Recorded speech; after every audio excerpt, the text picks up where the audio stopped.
Okay, guys, conditional probability is in a bivariate setting isn't too terribly difficult. So this is conditional in a bivariate setting. So let's consider the following PDF. So the x's range over 1, 2, and 3, and the y's range over 1 and 2. And one thing we can do is we can immediately look at the marginal probabilities rather than the joint. So I can go down this and talk about 5 21st, 7 21st, and 9 21st. And these are the probabilities of the joint distribution across the variable x. And we can do it horizontally. That's 7 12 21st and 7 9 21st. And this is the f sub y of y. Now, suppose we want to ask a question similar to what we asked in discrete, and that is, what's the probability of something given an event has occurred? Now, if you remember, that means to restrict reality to a local environment. So let's ask the following question. What is the probability of y given that x equals 2? Now, what that says is that we're going to restrict reality to right here. Now, that restriction doesn't allow these numbers to be probabilities anymore because the sum of all of the probabilities have to be 1. So this is a standardization or a normalization takes place. One way to see it is the total probabilities are 7 21st, and so it should be fairly easy for you to see that the probability that y equals 2 or y equals 1 can be calculated as a normalization of 3 21st over 7 21st, which would be 3 7s, and 4 21st divided by 7 21st, which would be 4 7s. Now, that means there should be a fairly simple formula for this, and that formula should be exactly what we used to see before. So let's see if that works out. The probability that f of y and x equals 2 divided by f of x equals 2. Now, that's the statement that we used to have before. And so how does this work out? Well, the probability that f equals 2 is exactly this calculation right there. So that is the condition. And this and up here is nothing more than this is the condition of right here, y equals 1, x equals 2, that's where the 3 21st comes from. And if y equals 2, x equals 1, that's the 4 21st. So this calculation from the formula is exactly the normalization that we did before. Now, this can be done with formulas, not a big deal.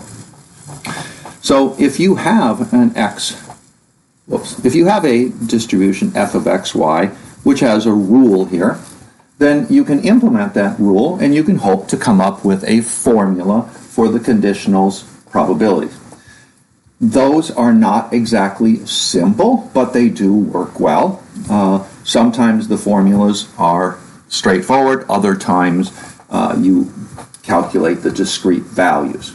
But let's just take a look first at what conditional probabilities really mean, and are they in essence the same as discrete, that they are a limited environment where probabilities still apply.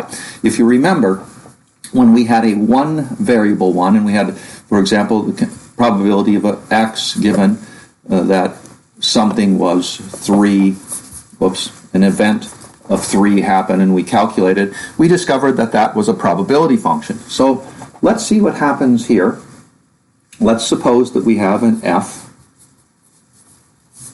of x comma y given. I don't necessarily have the rule, but I have an expression. And what we would like to do is we'd like to define a fixed function, h, of y given a fixed value of x. So this is fixed, and this still varies. Well, what is this? Well, first off, you do the intersection and in the numerator, you do the value in the denominator, and you calculate how this occurs. Now, we want this function h to be dependent on f. So we want the h of y given x is the f of xy of y given x has occurred. That's what we mean by h. Well, first off, let's just check that these things have a very nice property. Well, h of y given x is clearly a quotient of two positive probabilities, so they're greater than or equal to 0. Second thing, let's add up over the y's the h of y given x. Well, this will be the sum over the y's of our numerator, which is just the distribution for the xy terms, over the f of x. But since this is constant, it can be pulled out, the sum over the x's, the y's in the top, is again the definition of f of x. And so lo and behold, we get 1. So we have a function that is positive, that has the probabilities add up to 1. So it clearly looks like conditional probabilities as a statement are a probability function themselves. Well, if it's a probability function themselves, then we can ask questions like this. What's the probability that some value a is less than or equal to y is less than or equal to b, given x equals a fixed value? Well, that would just be the sum over the appropriate y's of our h of y given x. And so that gives us the joint distribution, the disjoint calculations, which makes it truly into a distribution. Well, if it's a distribution, then we can talk about expectation, variance of conditional probabilities. So we can now talk about the expectation of y given x, which should be, well, how are we going to calculate this? So we have y here given x. So this is going to be the sum of all the y's times h of y given x over the y's. And since we've calculated this, this is a calculable value. Now that means that we also could do other situations. We could ask for what's the standard deviation, the variance of y given x. Now, these formulas only look slightly more complicated. They're confusing in the sense that you're using this to cause a different distribution function here, but the calculations are done the same. So let's actually do this calculation, see what this looks like, and see if these things simplify. And let's do this one. So first off, let me finish this one, that we want the expectation of the variance to be y minus the expectation of y given x quantity squared by extending our previous definition, which is going to be the sum over y of our y minus the mu of y given x quantity squared times the h of y given x. So the form of these things are exactly as we expect. We have a y minus mu quantity squared, a probability function, a y times a probability function. So this shouldn't be terribly difficult to calculate, especially if we have some formulas. So let's back up and let's see if we can actually use a given formula and go through these processes and see what we have. So let's begin. In doing that, take a function f of x is 2x plus 3 over, sorry, totally wrong. Let's begin with the function f of xy equals x plus y over 21. That was that function that I had given to you in the picture originally when I let x vary over 1, 2, and 3, and y vary over 0, 1. So that was that picture that we had earlier. Let's go through and calculate what the different values are possible formuletically. So let's start with f sub x of x, which is the sum over y of x plus y over 21. Well, y varies over 0, 1, so this will be x over 21 plus x plus 1 over 21, which is 2x plus 1 over 21, and x varies over 1, 2, and 3. Now, if we go back to that picture that we had, unfortunately I tossed it on the floor, it's pretty easy to see that we get 1, we get 5 21st, 1, we get 3 21st, 2, we get 5 21st, and 3, we get 7 21st. All right, so now let's try, did I miss something here?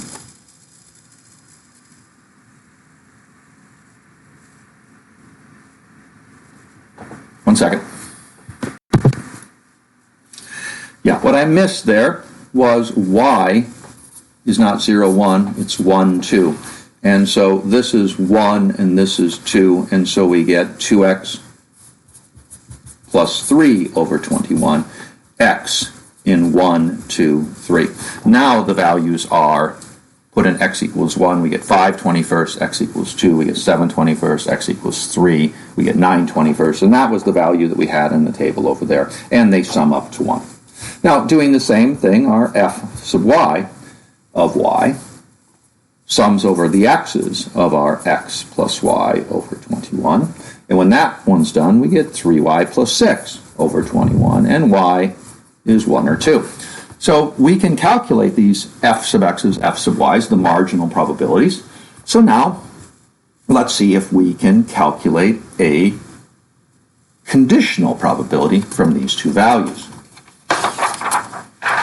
So let's define h of y given x. So h of y given x. Well, by definition, this is going to be the probabilities adjusted by the normalization and dividing by the value of f of x equals a fixed value of x. So, in order to do that, we need to plug these values in and see what we get. So, f of y intersect a given x over f of our given x. So let's do h of y given, what was our 1, 2, 3? Let's put in 3. What's h of y given 3? Well, it's going to be the f of y over x over the f of 3.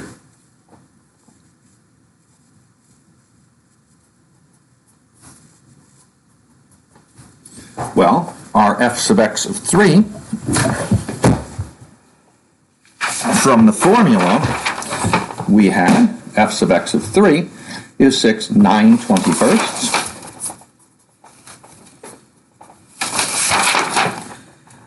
And if we're choosing x equals 3, the f for y, comma 3, are the values, and the original was x plus y over 21, so we have 3 plus y over 21. And so we can calculate this directly, invert and multiply, and we get 3 plus y over 9. And then y varies 1, 2. Now, it's pretty easy to see that h of 1 given x equals 3 is 4 9ths. h of 2, y equals 2, x equals 3 is 5 9ths, and lo and behold, that adds up to 1. So this is a probability function. It's positive, adds up to 1. It's a conditional probability that we calculated by formula. Well, that's kind of nice. So let's use that formula now to do the expectation of y given 3. What's our expectation of y given 3? Well, it's the sum over the y values of y times h of y given 3. Well, we just calculated h of y given 3. h of y given 3 was 3 plus y over 9. And now we can run these values in. You plug in 1, we get 1 times 4 ninths, plus we plug in 2, we get 2 times 5 ninths, and lo and behold, what is that? 10, 14 ninths. Well, now we can calculate the standard deviation, or the variance of y given 3. It's the expectation of the y minus 14 ninths squared. Whoops, yes. Given x equals 3. And so this will be the sum of y minus 14 ninths squared, y equals 1 to 2, times our probability function, which is the conditional 3 plus y over 9. And so now we evaluate this, and it ends up to be 20 firsts. So, in the world of conditional probability, the formulas apply. We have double sums that we reduce to single sums, and we can add up these formulas in such a way that these probabilities become formulatically known to us, or we calculate them a little bit at a time, and we know what their values are. Now, what would be very interesting is that what happens if we continue, just as we did in the last section, and we ask ourselves about, let's say, the correlation coefficient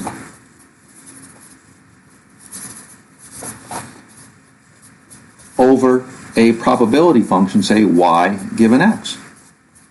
How is that going to calculate? Well, since we have these formulas for standard deviation and variance, maybe there's a potential that these things will actually reduce in a nice way. Maybe it will generalize to a simple calculation. And once we have the correlation coefficient, we can ask what the regression line looks like.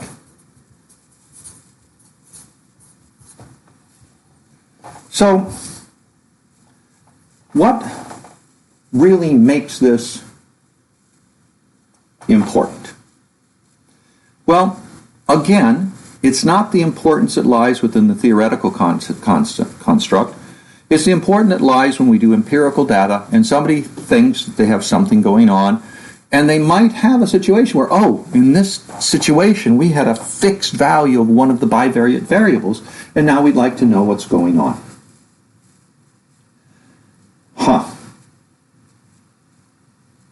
Well, turns out the formulas generalize exactly as expected. If you take a look at page 148, you will discover that the expectation of these values when we have a conditional probability has the exact form of the regression line.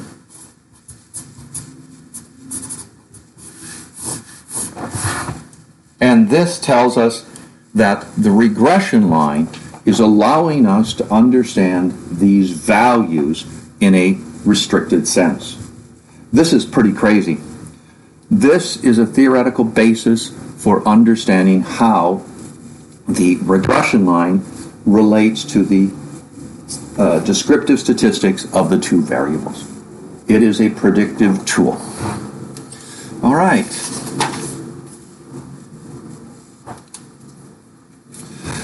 Time to introduce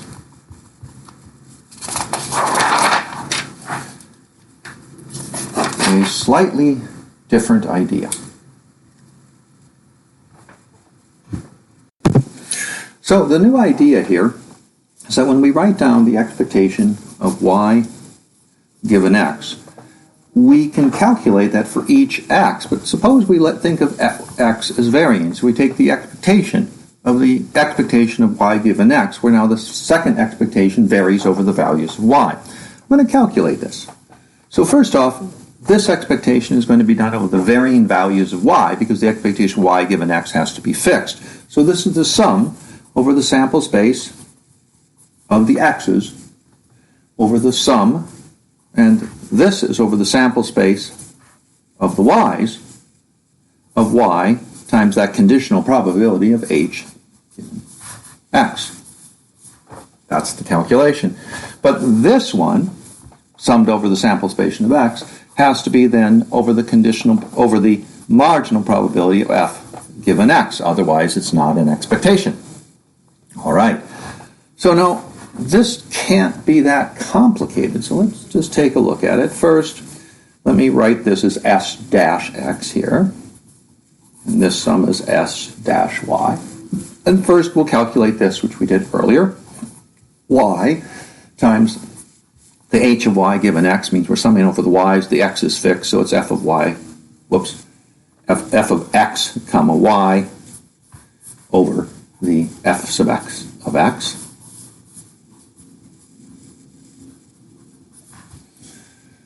And now, since that sum has an f sub x in the bottom, we're summing over all of those. We now have the sum over the sample space of x, the sample space of y, and y times f of x comma y. Now, it's not hard to see that that's the expectation of y, when all I have to do is pull the y through and observe that that f of x comma y over y is f sub y of x. So, this is a very interesting fact, and that is the conditional probability has an exterior formula to it that relates it to the original probabilities, and they become laws of probabilities in a larger setting. This is called the laws of total probability of expectation. It has some applications. I just wanted you to see it. It is a nice theoretical application, and guess what? There's also a law for the expectation of the variance of y given x. We won't be testing on this, but I just wanted you to be aware of how this works.